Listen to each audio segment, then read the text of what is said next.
Hello दोस्तों, are के mix entertainment channel पर आपका स्वागत है। दोस्तों, आज इस वीडियो में मैं आपको महात्मा गांधी के बारे में, उनका पूरा जीवन परिचय, उनकी बायोग्राफी कह लीजिए, इसके बारे में पूरी जानकारी देने वाला हूं। मगर दोस्तों, आगे बढ़ने से पहले यदि आप लोग मेरे चैनल पर नए हैं तो सब्सक्राइब बटन को दबाकर मेरे चैनल को सब्सक्राइब करें और न्यू नोटिफिकेशंस के लिए बेल आइकन पर क्लिक करें ताकि आपको ऐसी ही वीडियोज़ टाइम टू टाइम और सबसे पहले मिल सके। तो चलिए दोस्तों, स्टार्ट करते हैं। दोस्तों, महात्मा गांधी के नाम से मशहूर मोहनदास करमचंद गांधी भारतीय स्वतंत्रता आंदोलन के एक प्रमुख राजनैतिक नेता थे। सत्याग्रह और अहिंसा के सिद्धांतों पर चलकर उन्होंने भारत को आज़ादी दिलाने में महत्वपूर्ण भूमिका निभाई। उनके इन सिद्धांतों ने पूरी दुनिया में लोगों को नागरिक अधिकारों एवं स्वतंत्रता आंदोलन के लिए प्रेरित किया। उन्हें भारत का राष्ट्रपिता भी कहा जाता है। सुभाष चंद्र बोस ने वर्ष 1944 में रंगून रेडियो से गांधी जी के नाम जारी प्रसारण में उन्हें राष्ट्रपिता कहकर संबोधित किया था। महात्मा गांधी समूच मानव जाति के लिए मिसाल हैं। उन्होंने हर परिस्थिति में अहिंसा और सत्य का पालन किया और लोगों से भी इसका पालन करने के लिए कहा।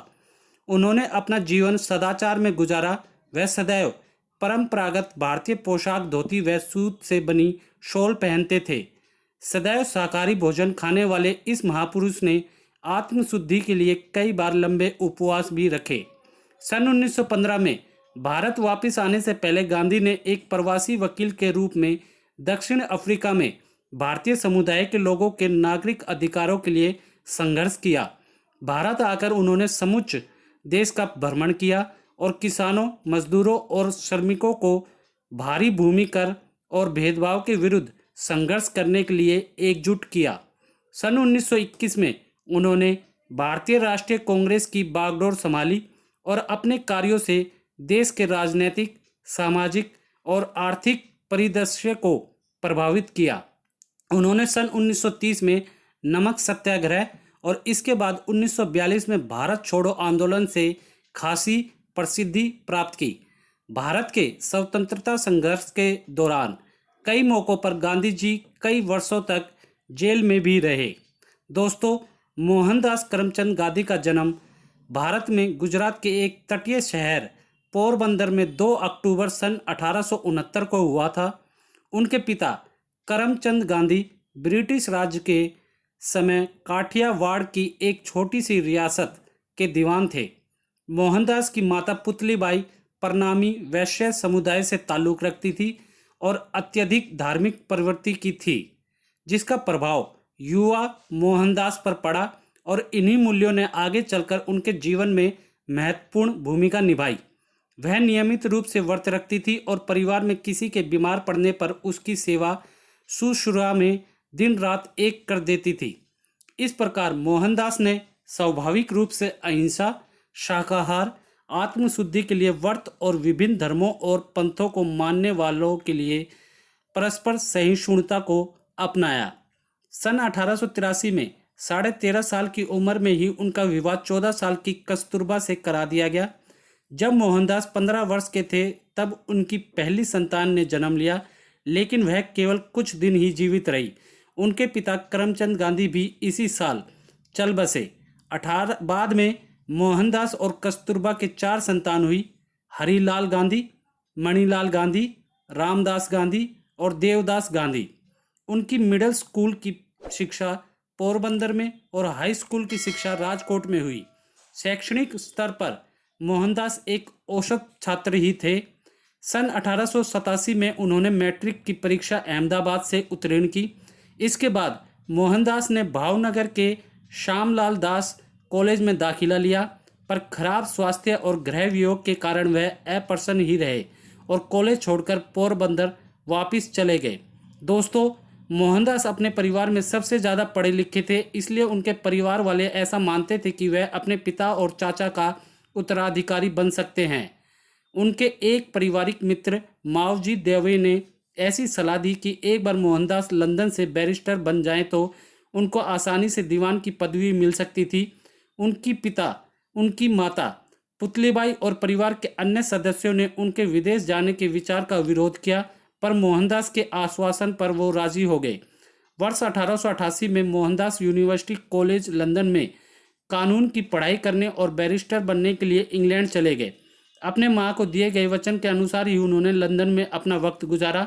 वहां उन्होंने शाकाहारी खाने से संबंधित बहुत कठिनाई हुई और शुरुआती दिनों में कई बार भूखे ही रहना पड़ता था। धीरे धीरे उन्होंने शाकाहारी भोजन वाले रेस्टोरेंट्स के बारे में पता लगा लिया। इसके बाद उन्होंने वेजिटेरियन सोसाइटी की सदस्य भी ग्रहण कर ली। इस सोसाइटी के कुछ सदस्य थियोसॉफिकल सोसाइटी के सदस्य भी थे और उन्होंने मोहनदास को गीता पढ़ने का सुझाव दिया। जून 1891 में गांधी भारत लौट गए और वहां जाकर उन्होंने अपनी माता के मौत के बारे में पता चला। उन्होंने बॉम्बे में वकालत की शुरुआत की और उन्हें कोई खास सफलता नहीं मिली उसके अंदर। इसके बाद वो राजकोट चले गए, जहां उन्होंने जरूरतमंदों के लिए मुकदमे की अर्जियां लिखने का कार्य शुरू कर दिया, परंतु कुछ समय बाद उन्हें यह काम भी छोड़ना पड़ा। आखिरकार सन 1893 में एक भारतीय फर्म से नेटल में 1 वर्ष के करार पर वकालत का कार्य स्वीकार कर लिया। दोस्तों, गांधी 24 साल की उम्र में दक्षिण अफ्रीका पहुंचे। वहां प्रिटोरिया स्थित कुछ भारतीय व्यापारियों के साथ न्याय सलाहकार के तौर पर काम किया।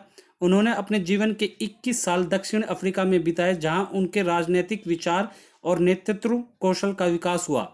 दक्षिण अफ्रीका में उन्होंने गंभीर नस्ली भेदभाव का सामना करना पड़ा। एक बार ट्रेन में प्रथम श्रेणी कोच की वैध टिकट होने के बाद तीसरी श्रेणी के डब्बे में जाने से इनकार करने के कारण उन्हें ट्रेन से बाहर फेंक दिया गया। ये सारी घटनाएं उनके जीवन में महत्वपूर्ण मोड़ बन गई और मौजूदा सामाजिक और राजनीतिक अन्याय के प्रति जागरूकता का कारण बनी। दक्षिण अफ्रीका में भारतीयों पर हो रहे अन्याय को देखते हुए उनके मन में ब्रिटिश साम्राज्य के अंतर्गत भारतीयों के सम्मान तथा स्वयं अपनी पहचान से संबंधित प्रश्न उठने लगे। दक्षिण अफ्रीका में गांधी जी ने भारतीयों को अपने राजनीतिक और सामाजिक अधिकारों के लिए संघर्ष करने के लिए प्रेरित किया। उन्होंने भारतीयों की नागरिकता संबंधित मुद्दे को भी दक्षिण अफ्रीकी सरकार के सामने उठाया और सन 1906 के जुल्लू युद्ध में भारतीयों को भर्ती करने के लिए ब्रिटिश अधिकारियों को सक्रिय रूप से प्रेरित किया।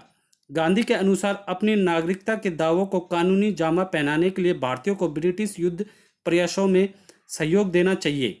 दोस्तों, वर्ष 1914 में गांधी दक्षिण अफ्रीका से भारत वापस लौट गए। इस समय तक गांधी एक राष्ट्रवादी नेता और संयोजक रूप के प्रतिष्ठित हो चुके थे। वह उदारवादी कांग्रेस नेता गोपाल कृष्ण गोखले के कहने पर भारत आए थे और शुरुआती दौर में गांधी के विचार बहुत हद तक गोखले के विचारों से संबंधित थे। प्रारंभ में गांधी ने देश के विभिन्न भागों का दौरा किया और राजनीतिक, आर्थिक और सामाजिक मुद्दों को समझने की कोशिश की। दोस्तों, बिहार के चंपारण और गुजरात के खेड़ा में हुए आंदोलनों ने गांधी को भारत में पहली राजनीतिक सफलता दिलाई। चंपारण में ब्रिटिश जमींदार किसानों को खाद्य फसलों की बजाय नील की खेती करने के लिए मजबूर करते थे और सस्ते मूल्य पर फसल खरीदते थे, जिससे किसानों की स्थिति बदतर होती जा रही थी। इस कारण वे अत्यधिक गरीबी से घिर गए। एक विनाशकारी अकाल के बाद अंग्रेजी सरकार ने दमनकारी कर लगा दिए, जिनका बोझ दिन प्रतिदिन बढ़ता ही गया। कुल मिलाकर स्थिति बहुत निराशाजनक थी। गांधी जी ने जमींदारों के खिलाफ विरोध प्रदर्शन और हड़तालों का नेतृत्व किया, जिसके बाद गरीब और किसानों की मांगों को माना गया। सन 1918 में गुजरात स्थित खेड़ा बाढ़ और सूखे की चपेट में आ गया था, जिसके कारण किसान और गरीबों की स्थिति बदतर हो गई और लोग कर माफी की मांग करने लगे। खेड़ा में गांधी जी के मार्गदर्शन में सरदार पटेल ने अंग्रेजों के साथ इस समस्या पर विचार विमर्श करने के लिए किसानों का नेतृत्व किया। इसके बाद अंग्रेजों ने राजस्व संग्रहण से मुक्ति देकर सभी कैदियों को रिहा कर दिया। इस प्रकार चंपारण और खेड़ा के बाद गांधी की ख्याति देश भर में फैल गई और वह स्वतंत्रता आंदोलन के एक महत्वपूर्ण नेता बनकर उभरे।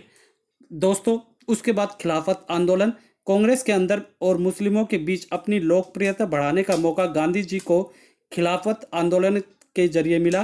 खिलाफत एक विश्वव्यापी आंदोलन था, जिसके द्वारा खलीफा के गिरते प्रभुत्व का विरोध सारी दुनिया के मुसलमानों द्वारा किया जा रहा था।